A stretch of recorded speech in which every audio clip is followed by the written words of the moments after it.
About a year ago, the Wheelsboy team purchased a BYD Yuan PLUS, aka Atto 3, to use as a company car, the camera car that we use to bring you the Chinese car content that you love so much. We've been through a lot together so far, but today is undoubtedly the most exciting experience I've had since purchasing the Yuan PLUS, because I get to introduce it to the new member of the Yuan family. Meet your little brother, the Yuan Up.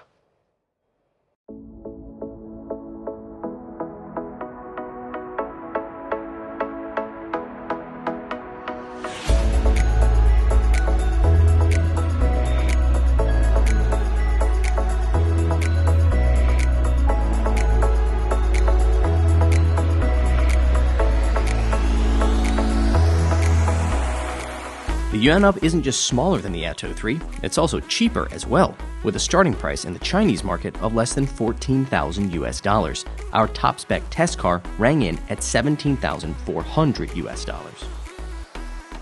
I say that the Yuan Up is smaller than the Atto 3, but that only applies to its length. It's actually a bit taller than that SUV. When you combine that with the very upright D-pillar, you've got a very boxy looking little SUV that, if I'm being honest, a majority of the Wheelsboy team doesn't think looks very good. I may be one of the only people that likes it, and that only applies to light colors like this. When you put it into a dark color, not so great. The Smart Style floating roof is a nice touch, as is the repetition of this body color design element here on the side, the front, and the rear. They even went so far as to add a little touch of body color to the wheel arches, like here.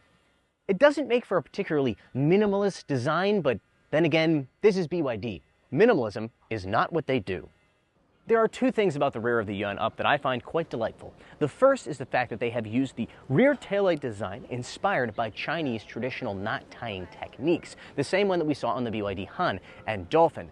The other one is down here, the Up logo. So this character is obviously Yuan in Chinese, and over here you've got the English word up, but when you put them together like this, it spells Yuan Cup. Is this BYD's way of hinting at a single-make racing series, i.e. the Porsche Cup, in which dozens of Yuan Ups duke it out on a racetrack? All I can say is, I certainly hope so.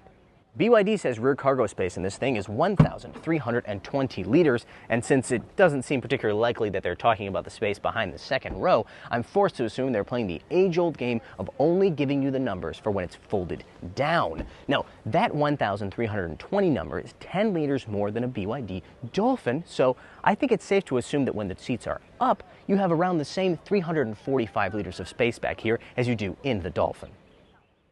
Like our Atto 3, this thing has a double layer rear cargo, so you can take this board and put it down here if you want a deeper space.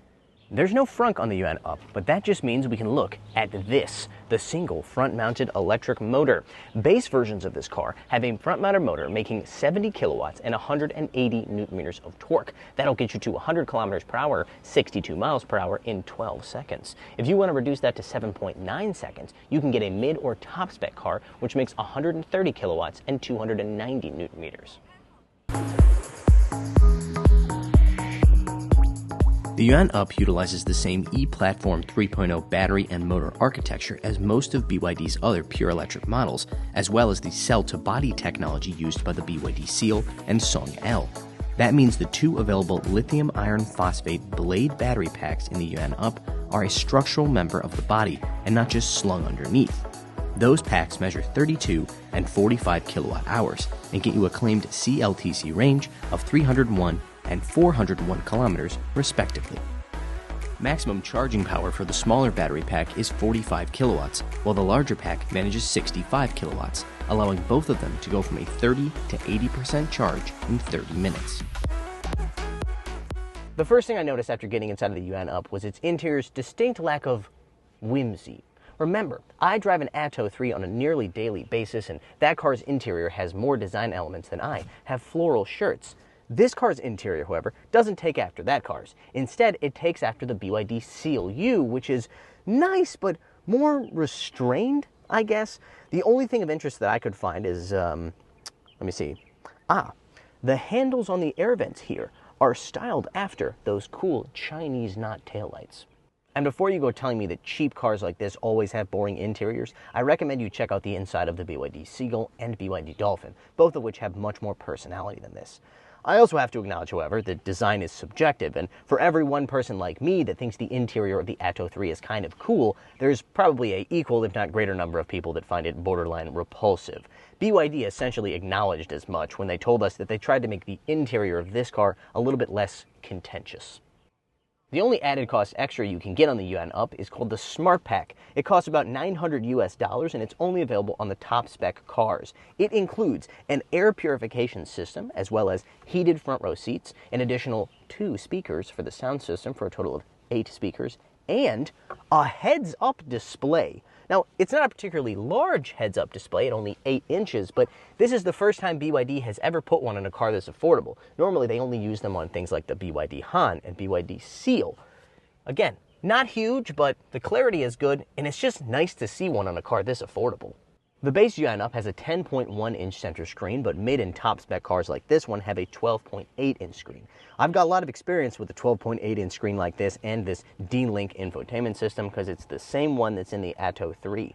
I can tell you from experience, it is perfectly adequate. Whether you're pairing your phone to Bluetooth or using voice commands to input GPS navigation destinations, it's, fine. It works how you would expect. My only complaint, honestly, is the fact that I think this UI looks a little bit cheap, but the car is cheap, so I can't complain that much. The Yuan Up, like the Atto 3, also has voice command prompts, but only for the driver's position. The passenger is not invited to the conversation. Top spec versions of this car come with a wireless charging pad here in the center console and interior mood lighting of sorts that you don't get on mid and low spec cars. At this point, I also want to acknowledge some obvious upgrades when compared to our Atto 3.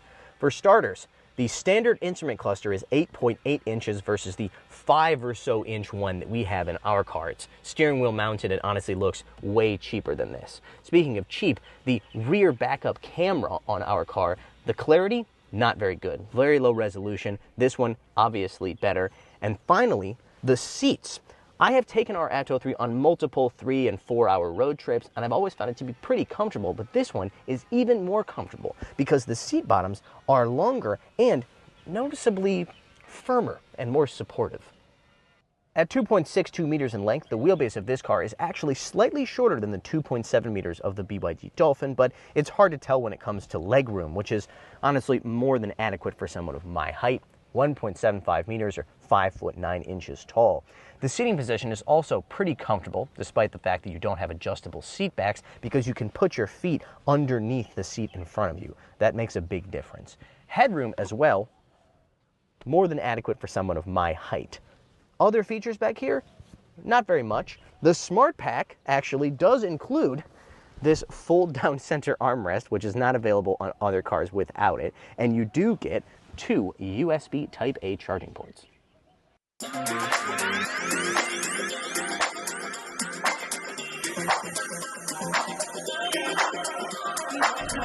This car's 0 to 100 km/h time of 7.9 seconds actually ties that of our BYD Atto 3, and in the many hours that I've spent driving that car, I never once felt like it was too slow. In fact, 7.9 seconds in this more compact package, if anything, feels even more spirited. As one would expect from something that's essentially the SUV version of a hatchback, the BYD Dolphin, this thing is very maneuverable. It actually has the same turning radius as the Dolphin, despite being slightly longer, probably due to the fact that it has that slightly shorter wheelbase. Surprisingly, though, this thing doesn't actually have a higher ground clearance than the Dolphin. It measures 150 millimeters versus the 160 of the Dolphin. No surprise then that it does not come with any kind of special off-road driving modes, except it does have hill descent control.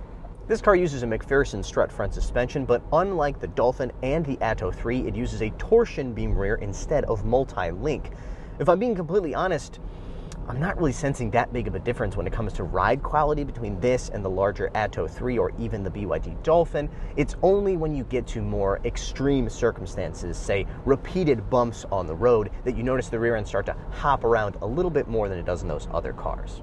I'm sure as a result of the smaller dimensions compared to the Atto 3 and also the shorter wheelbase, this thing does feel a little bit more tossable than that car, though body roll is definitely noticeable. Shorter wheelbase, taller car, you're going to have that problem. But for most buyers, I think the trade-off of extra space all around you is going to be worth it for the slightly less sporty handling of something like the Dolphin. That smart pack that I mentioned before, it also includes a suite of safety features such as blind spot monitoring, forward and rear collision warning, and automatic emergency braking, as well as adaptive cruise control with lane keep assist. This is all good news, but I have to admit that historically speaking, BYD's driver assistance systems have not been particularly good. They have a tendency to ping pong from the left to the right when you're on the highway, for example. This car's is the best that I have used so far. It is noticeably better and lacks most of the bad habits that those previous systems exhibited. So I have to say, I'm actually very impressed, especially for a car this affordable.